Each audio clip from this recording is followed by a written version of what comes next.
Kicking Country 103.1, Chuck Baker. It is 9:39. We've got a fantastic show that's coming to the Green Apple Arts Center. It's going to be April 15th, which is next Friday, and just a short little drive up to Eden to go and see the Green River Ordinance. Man, I have got on the line with me right now Josh Jenkins, who is the front man of Green River Ordinance and lead singer, acoustic guitar. And Josh, good morning. Good morning, Chuck. How you doing, man? Buddy, we are looking forward to this show. I can't wait. It's going to be so much fun. It's been a long time since you've come to town. It's been too long. You and I were chatting about that. I don't know the last time we were there. It's been too long. I'll bet it's been at least a year. Now, I want to ask you about a couple of things because there have been a number of things that have happened in your world since you last did play here. 15, your latest album, is available and on sale now. It is. We released this record in January, and we've been out promoting it, and we're just so excited to have new music out. You've been playing one of the tunes, Red Fire Night. Oh, buddy, we have. We play a lot of your music, and here in a little bit, I want to play Red Fire Night whenever we wrap up the interview, all right? That sounds great. Now, this is your third studio album. Each time you have evolved in sound, and I know that a number of years ago, you had a major record deal that you actually walked away from and said, no, they want too much control, we want to do it our way. Tell me about that.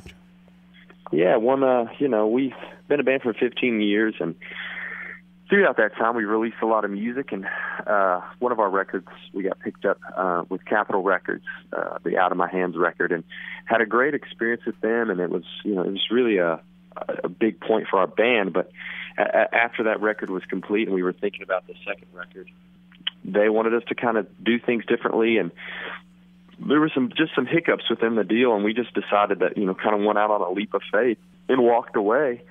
And in that time, we were working on new music, and our music had kind of taken more of a southern, it had kind of become more southern just because we grew up singing country, and a lot of it was always part of us.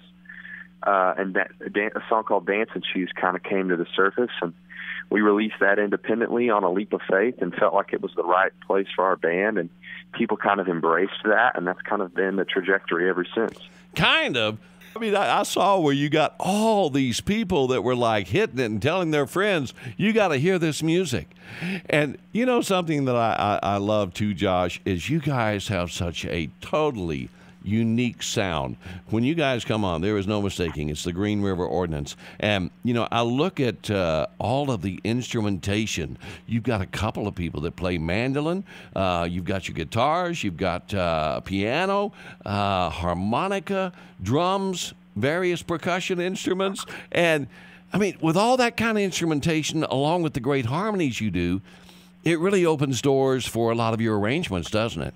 It does. We like to spice it up and keep things interesting, and that's kind of the thing. It's like when we go into the studio, it's like to have a lot of different tools in the toolbox to be able to work with it always makes the process that much more enjoyable, because you have a song and you get to just color it up and dress it up how you want, and so having the ability to have mandolins, banjos, organs, kind of everything on top of playing together, it really, I think, hopefully provides a unique landscape for the song. When I mentioned and introduced you as being the front man, lead singer, all of these guys are great vocalists. I mean, your harmonies are just outstanding. Well, thank you, man. They are. Jeff and Joshua, the two singers, Jeff plays bass and Joshua plays guitar, but both of them are excellent vocalists, and I think that was kind of one thing we developed over the years, was we were inspired by groups with prominent background vocals, and it was always something we fought for in the studio, was that we wanted our vocals to be like a wall, and so that's kind of where we're, the Eagles or something like that. We want to try to harness some of that uniqueness. Well, you certainly have. That is for sure. Now, you mentioned earlier that you'd been together for like 15 years, and you guys actually started out as teenagers together, didn't you? We did. Met when we were 15 years old in Fort Worth, Texas. How cool. I think that is fantastic. So you're more of a family than you are a group of musicians. Yes, absolutely. I feel like we kind of grew up and have been, two of the guys are actual brothers in the band, but we've kind of always just been brothers in a way, just because we spent so much time together. I was looking at your itinerary, man, and I know that you play out of state a lot, but you're in Chattanooga, Tennessee tonight, right? Yes, sir. Then you go into like Birmingham, Alabama, and Knoxville, Tennessee. You're coming eventually down to Eden, and then you're headed off to Fayetteville, Arkansas, and Stillwater, and Sacramento, California. So I don't know when we'll get you back here again. So I bet everybody, you better get out there and see them. Well, come on, hang with us. It's been too long. We're excited to come back and get to see everybody.